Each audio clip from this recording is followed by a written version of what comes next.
नमस्ते। आज हम बात करेंगे केतु की ही प्लेसमेंट की। केतु का placement in 11th house and in 12th house.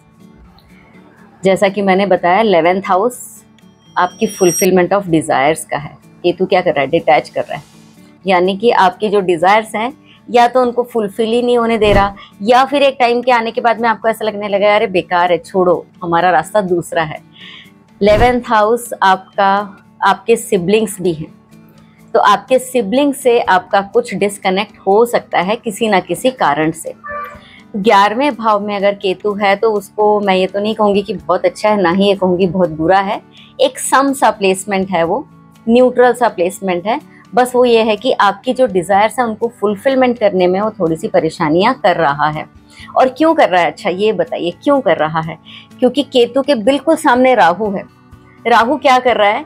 आपको डिस्ट्रैक्ट कर रहा है। आपके जो गोल्स हैं, आपको जिन गोल्स तक पहुंच के अपनी इच्छाओं की पूर्ति करनी है, उस गोल तक राहु पहुंचने नहीं दे रहा। क्योंकि राहु 5th हाउस ना आपका एंटरटेनमेंट है, आपकी सोच है।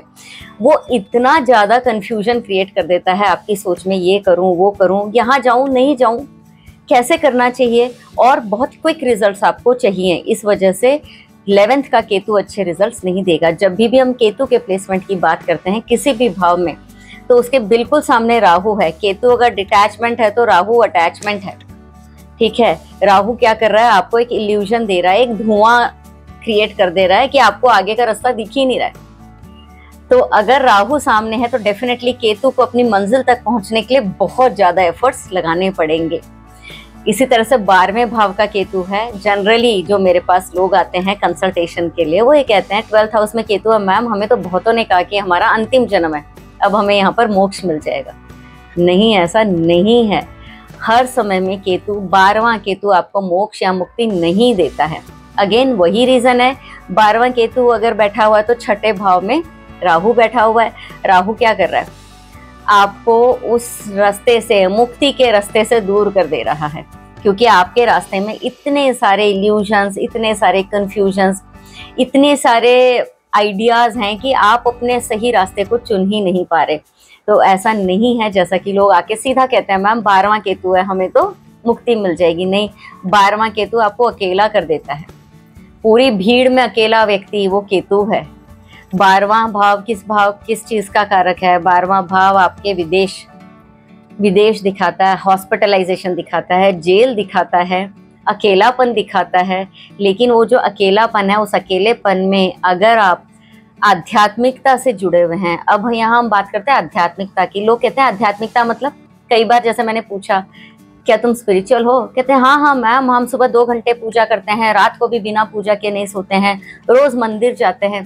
तो आप क्या कहेंगे? क्या इसको हम आध्यात्मिकता कह सकते हैं? नहीं, दिस इज नॉट स्पिरिचुअलिटी। अपने कर्म को पूरे मन से, पूरे समर्पण से और पूरे डेडिकेशन से करना इस स्पिरिचुअलिटी। मेरे लिए तो स्पिरिचुअलिटी की डेफिनेशन यही है, आप जो भी काम कर रहे हैं ना उसको पूरा मन से करें। जहां आपने उस काम में अपना समर्पण दे दिया, जहां आपने भक्ति में समर्पण दे दिया, खाली घंटी बजाने से, मंत्र बोलने से या भगवान जी के मंदिर जाने से स्पिरिचुअलिटी नहीं आ रही। आप मंदिर जा रहे हैं, पूरे भाव से जाइए। आप कोई मंत्र बोल रहे हैं, आपके मन से निकलना चाहिए वो मंत्र। आप भगवान जी के सामने बैठे हैं ना, तो आप पूरे मन से भगवान जी के सामने बैठिए। ऐसा नहीं कि भगवान जी के सामने बैठे और साइड में फ़ोन रखा और कोई नोटिफिकेशन आ रहा है तो हम फ़ोन को स्क्रॉल करके देख रहे हैं नोटिफिकेशन कौन सा आ रहा है, या हमारी घड़ी पर नज़र है, अरे मुझे 8 बजे कहीं जाना है, चलो फटाफट से भगवान जी की पूजा कर लेता हूँ पूरी। ये स्पिरिचुअलिटी नहीं है। तो केतु अगर स्पिरिचुअलिटी की पीक है तो उसके लिए आपका समर्पण ज़रूरी है। जब तक आपको अपने कर्म में समर्पण नहीं है, तब तक केतु आपको आध्यात्मिकता तक या उस ऊंचाई तक नहीं पहुंचाएगा। तो केतु यही कहता है आप पूरी तरह समर्पित हो जाइए और कर्म करिए, लेकिन फल से डिटैच रहिए। गीता का भी ज्ञान है ना, कर्म करो और फल से दूर हो, फल की इच्छा मत करो। तो अगर आप कर्म कर रहे हो और फल से डिटैच हो, वो केतु है। तो हम केतु की सही डेफिनेशन को समझें और उस केतु की एनर्जीज को अपने साथ में अलाइन करें। डेफिनेटली केतु का प्लेसमेंट किसी भी हाउस में आपको नेगेटिव रिजल्ट्स नहीं दे सकता है। धन्यवाद। अगर आपको ये सीरीज पसंद आई हो तो प्लीज़ कमेंट करिए और सब्सक्राइब और लाइक तो ज़रूर करिए। धन्यवाद।